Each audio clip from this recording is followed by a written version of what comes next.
Welcome to Kannada Learning Experience. We will begin with learning to listen, understand, and to speak Kannada. You would have listened to people speaking Kannada to each other. Well, you can learn a lot by intentionally listening to native speakers speaking with each other. You can also learn Kannada by watching Kannada programs and Kannada films. You may not understand them fully, but they give you an opportunity to get yourself exposed to the experience or the feeling of Kannada. Now, let's watch a small simulated scene. In this, two friends meet each other after a long time and they have a conversation. Of course, they speak in Kannada.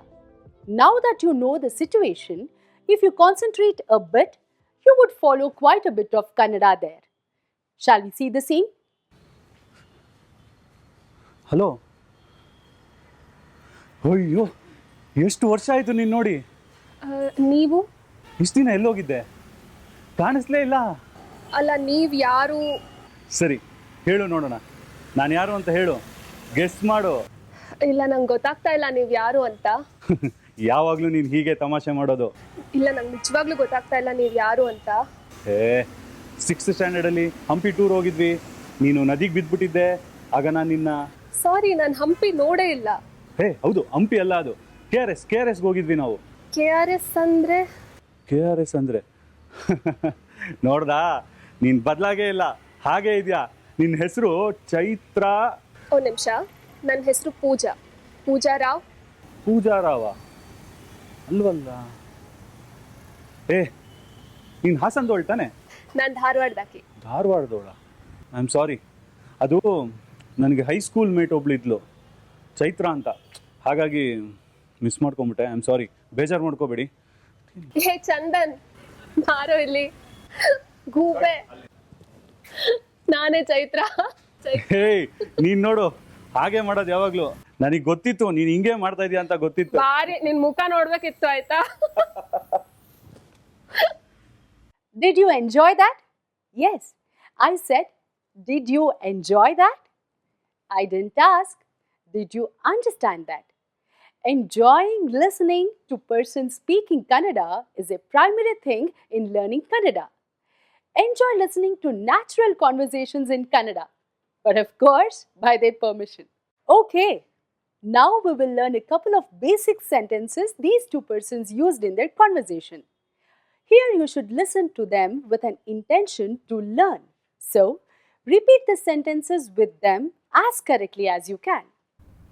ನಮಸ್ಕಾರ. ನಮಸ್ಕಾರ. ನಾನು ಚೇತನ್, ನೀವು ಯಾರು? ನಾನು ಕೃತಿಕಾ. ಇವರು ಯಾರು? ಓ, ಇವರಾ?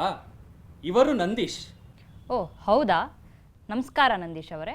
ನಮಸ್ಕಾರ ಕೃತಿಕಾ ಅವರೇ. ಚೆನ್ನಾಗಿದ್ದೀರಾ? ನಾನು ಚೆನ್ನಾಗಿದ್ದೀನಿ, ನೀವು ಚೆನ್ನಾಗಿದ್ದೀರಾ? ಚೆನ್ನಾಗಿದ್ದೀನಿ, ಧನ್ಯವಾದ. ಧನ್ಯವಾದ. Here we have used basic pronouns like ನಾನು, I, ನೀವು, you, and ivaru, she, with respect. Now, let's look at all the pronouns in Kannada. In Kannada, they are ನಾನು, ನಾವು, ನೀನು, ನೀವು, ಅವನು, ಅವಳು, ಅವರು, ಅದು, avu. In Kannada, I and you has no gender. Both for female and male, we have nanu, neenu. For the second person with respect, instead of neenu, we say neevu. Neevu is both plural and also singular with respect.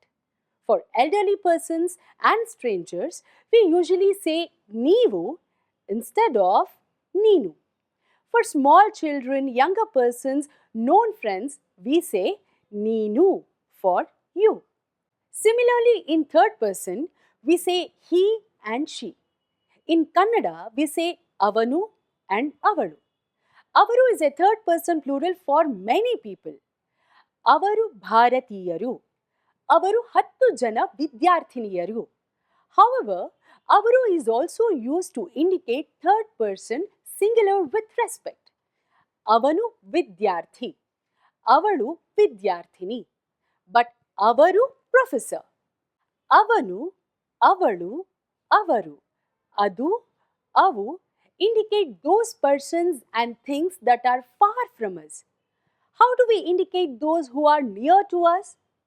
Instead of saying avanu, avalu, avaru, adu, avu, we say ivanu, ivalu, ivaru, idu, ivu.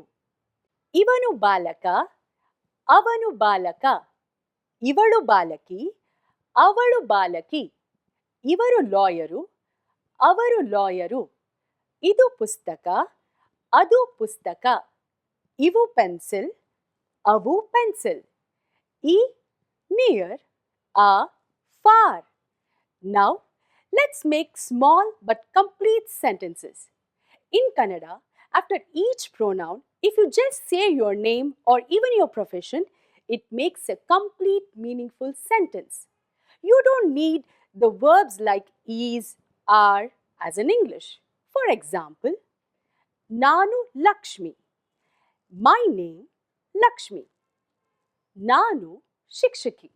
My profession. Navu Vidyarthigalu. Avanu Mohan. Neenu Balaka. Neevu Adhikari. Adhikarigalu. Avanu Raju. ಅವಳು nurse. ಅದು ಪುಸ್ತಕ. ಅವು table. Now, only with what we have learned here, we will listen to another conversation in Kannada. This time, I am sure you will follow it much better. Over to conversation. ಮಾತು ಶುರು ಮಾಡೋಣವಾ? ಎಲ್ಲರಿಗೂ ನಮಸ್ಕಾರ. ನಮಸ್ಕಾರ. ನಾನು ಚೇತನ್. ನಾನು ಚೇತನ್. ನೀವು ಯಾರು? ನಾನು ನಂದೀಶ್. ನಾನು ನಂದೀಶ್. ಅವರು ಯಾರು? ಓ, ಇವರಾ? ಇವರು ನನ್ನ ಹೆಂಡತಿ ಕೃತಿಕಾ. ಹೌದು, ನಾನು ಕೃತಿಕಾ. ನಾನು ಕೃತಿಕಾ. ಇವರು ಚೇತನ್. ಕೃತಿಕಾ ಪ್ರೊಫೆಸರು. ನೀವು? ನಾನು ಸ್ಕೂಲ್ ಟೀಚರ್. ನೀವು ಪ್ರೊಫೆಸರಾ? ಅಲ್ಲ, ನಾನು ಪ್ರೊಫೆಸರ್ ಅಲ್ಲ, ನಾನು ಲಾಯರು. ಇವರು ಯಾರು? ಇವರು ವಿದ್ಯಾರ್ಥಿಗಳು. ಇವಳು 2ನೇ ತರಗತಿ, ಇವನು 3ನೇ ತರಗತಿ. ಅವು ಏನು? ಇವು ಪುಸ್ತಕಗಳು. ಅವು ನನ್ನ ಪುಸ್ತಕ, ಇದು ನಿನ್ನ ಪುಸ್ತಕ. ಅದು ಏನು? ಇದು ನನ್ನ ಕಾದಂಬರಿ. ಓ, ಹೊಸ ಕಾದಂಬರಿನಾ? ಅಲ್ಲ, ಇದು ಹೊಸ ಕಾದಂಬರಿ ಅಲ್ಲ, ಆದರೆ ಒಳ್ಳೆ ಕಾದಂಬರಿ. ಅವರು? ಓ, ಇವರು ನನ್ನ ಹೆಂಡತಿ ಕೃತಿಕಾ. ನಾನು ಇವರ ಹೆಂಡತಿ, ಇವರು ನನ್ನ ಗಂಡ. ಇವರಿಬ್ಬರು ಯಾರು? ಆದ್ಯ ನನ್ನ ಮಗಳು, ಅಭಯ್ ನನ್ನ ಮಗ. ಇವರಿಬ್ಬರು ನನ್ನ ಮಕ್ಕಳು. ಸರಿ, ನಮಸ್ಕಾರ. ನಮಸ್ಕಾರ. Well, that's it in this lesson. To ensure our learning, let's do a couple of exercises. Are you ready? Now, I'll say a few sentences and you will repeat them with me in normal voice. Remember, not silently. I said in normal voice. You can match with mine. So, shall we begin? Nanu Lakshmi. No, you're not Lakshmi. After Nanu, you add your name. Once again, Nanu Lakshmi. Repeat with me. Neevu yaru? Nanu teacher. Ivaru yaru? Ivaru lawyeru. Adu pustaka. Idu table. Avalu vidyarthini. Avu pencil. Here you have some sentences with blanks. You have to fill Kannada word in them, translating from the words given in the bracket. For example, adu dash what? Adu yenu. Dash yaru. You. Dash Geeta. She. Neevu dash who. Dash lawyeru. He. Dash pustaka. It. Dash manegalu. They. Dash ವಿದ್ಯಾರ್ಥಿಗಳು they dash ಯಾರು she near. Now the correct answers are ನೀವು ಯಾರು you ಇವಳು or ಅವಳು Geetha she ನೀವು ಯಾರು who ಇವರು or ಅವರು ಲಾಯರು he ಇದು or ಅದು ಪುಸ್ತಕ it ಇವು or ಅವು ಮನೆಗಳು ದೇ ಇವರು or ಅವರು ವಿದ್ಯಾರ್ಥಿಗಳು ಇವಳು ಯಾರು she near. That's all in this lesson. Don't go to the next lesson unless and until you have learned all the elements dealt in this lesson. You don't need to hurry. Only initial lessons take longer duration. Later, learning becomes faster and more useful and more fun. Goodbye for now. Meet you in the next lesson. Kannada ಕಾಯಕ ವರ್ಷ